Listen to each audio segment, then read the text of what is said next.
ഗാസയിൽ വെടിനിർത്തൽ നടപ്പിലാക്കാനുള്ള അമേരിക്കയുടെ ശ്രമങ്ങൾ വിജയം കാണുകയാണ്. മുൻപ് ഖത്തറും ഈജിപ്തും മുന്നോട്ട് വെച്ച വെടിനിർത്തൽ നിർദ്ദേശത്തോട് മുഖം തിരിഞ്ഞു നിന്ന ഇസ്രയേൽ ഇന്നലെ അമേരിക്ക മുന്നോട്ട് വെച്ച 20 വെടിനിർത്തൽ നിർദ്ദേശങ്ങൾ അംഗീകരിക്കുകയും ഹമാസിന് അന്ത്യശാസനം നൽകുകയും ചെയ്തിരിക്കുകയാണ്.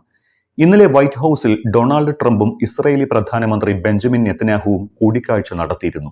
ഈ കൂടിക്കാഴ്ചയിൽ ഖത്തർ പ്രധാനമന്ത്രിയെ വിളിച്ച് നെതന്യാഹു മാപ്പ് ചോദിച്ചതിന് പിന്നാലെയാണ് അമേരിക്ക 20 വെടിനിർത്തൽ നിർദ്ദേശങ്ങൾ പ്രഖ്യാപിച്ചത്. ചരിത്രപരമായ നാഴികക്കല്ലായാണ് അമേരിക്കയുടെ വെടിനിർത്തൽ നിർദ്ദേശങ്ങൾ ഇസ്രായേൽ പിന്തുണച്ചതിനെ അന്താരാഷ്ട്ര വിദഗ്ധർ നിരീക്ഷിക്കുന്നത്. മധ്യേഷ്യയിൽ പുതിയ യുഗപ്പിറവിക്കും ഈ വെടിനിർത്തൽ കാരണമാകുമെന്ന് വിശ്വസിക്കപ്പെടുന്നുണ്ട്. ട്രംപിന്റെ നിർദ്ദേശങ്ങളെ അറബ് ഇസ്ലാമിക് രാഷ്ട്രങ്ങളും പിന്തുണച്ചു. ഇക്കാര്യത്തിൽ ഇനി ഹമാസിന്റെ നിലപാട് മാത്രമാണ് അറിയാനുള്ളത്. കരാർ അംഗീകരിക്കുന്നതിനെ ചൊല്ലി ഹമാസിന് ഇസ്രായേൽ അന്ത്യശാസനം നൽകിയിട്ടുണ്ട് എന്നതും ശ്രദ്ധേയം.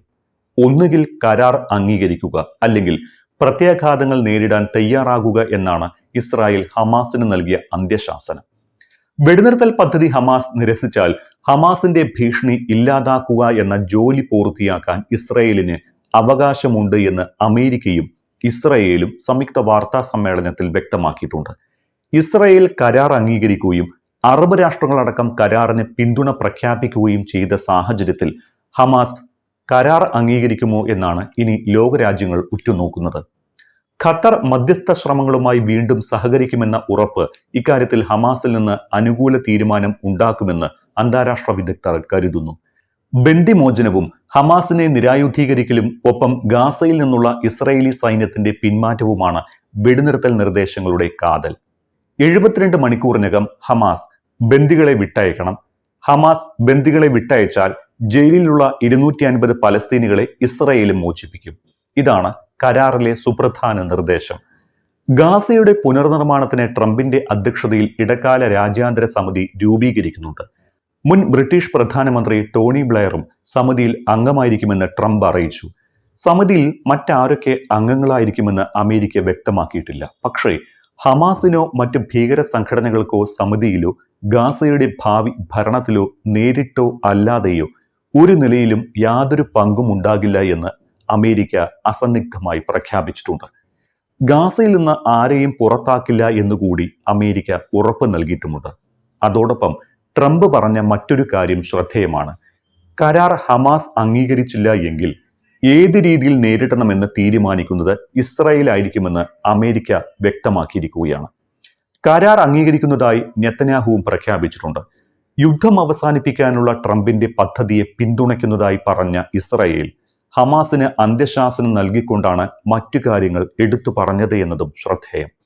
നെതന്യാഹുവിന്റെ അഭിപ്രായത്തിൽ ഗാസയ്ക്ക് യാഥാർത്ഥ്യബോധമുള്ള പാത ഒരുക്കുന്നതാണ് ട്രംപിന്റെ പദ്ധതി. ഒപ്പം യുദ്ധത്തിൽ ഇസ്രായേലിന്റെ ലക്ഷ്യങ്ങൾ ഈ കരാറിലൂടെ നിറവേറ്റപ്പെടുകയും ചെയ്യും. ഹമാസിനെ നിരായുധീകരിക്കലാണ് ഇസ്രായേലിന്റെ ലക്ഷ്യം. കരാർ അംഗീകരിക്കുന്നതോടെ ഗാസയിൽ സമാധാനപരമായ സിവിലിയൻ ഭരണം ഉണ്ടാകുമെന്ന് നെതന്യാഹു ഉറപ്പ് നൽകി. ഹമാസിനെ നിരായുധീകരിച്ച് ഗാസയെ സൈനിക മുക്തമാക്കുമെന്ന് പറഞ്ഞതിനൊപ്പം തന്നെ ഹമാസിനെ നിരായുധീകരിക്കുന്നതിന്റെ വ്യാപ്തിക്കനുസരിച്ചായിരിക്കും ഇസ്രായേലിന്റെ ഗാസയിൽ നിന്നുള്ള പിന്മാറ്റം എന്നുകൂടി നെതന്യാഹു അറിയിച്ചിട്ടുണ്ട്.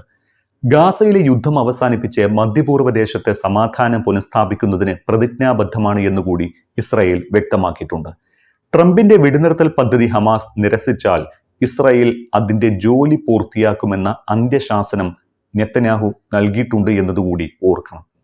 വെടിനിർത്തൽ നിർദ്ദേശങ്ങൾ അറബ് ഇസ്ലാമിക രാഷ്ട്രങ്ങൾ സ്വാഗതം ചെയ്തത് ഗാസ മുനമ്പിൽ സമാധാനം പുലരുമെന്ന ശുഭപ്രതീക്ഷയ്ക്ക് വഴിവെക്കുന്നുണ്ട്. മധ്യേഷ്യൻ മേഖലയിൽ സമാധാനം നടപ്പിലാക്കാൻ ട്രംപ് നടത്തിയ ശ്രമങ്ങളെ ഖത്തർ അടക്കമുള്ള അറബ് ഇസ്ലാമിക രാഷ്ട്രങ്ങൾ പ്രശംസിക്കുകയും ചെയ്തു.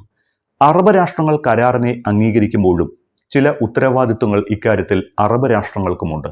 ആദ്യത്തേത് കരാർ അംഗീകരിക്കാൻ ഹമാസുമായി ചർച്ച നടത്തലാണ്.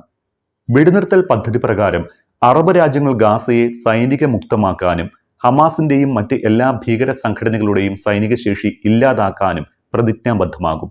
അങ്ങനെ സംഭവിച്ചാൽ ഇസ്രായേൽ സൈന്യം ഗാസയിൽ നിന്ന് ഘട്ടം ഘട്ടമായി പിന്മാറും. നിർദ്ദേശങ്ങൾ ഹമാസ് അംഗീകരിച്ചാൽ ഇസ്രായേൽ ആക്രമണം നിർത്തിവെക്കും. പക്ഷേ അതിനായി ഹമാസിനെ പ്രാപ്തമാക്കേണ്ടത് അറബ് രാഷ്ട്രങ്ങളാണ്. ഹമാസുമായുള്ള അടുപ്പം കണക്കിലെടുത്ത് ആ ഉത്തരവാദിത്വം ഖത്തറായിരിക്കും ഏറ്റെടുക്കുക. ഹമാസിൽ നിന്ന് ഏറ്റവും ശുഭകരമായ മറുപടി ലഭിക്കുമെന്ന് തന്നെയാണ് വിശ്വാസമെന്ന് അമേരിക്കയും അറബ് രാഷ്ട്രങ്ങളും പ്രതീക്ഷിക്കുന്നുമുണ്ട്.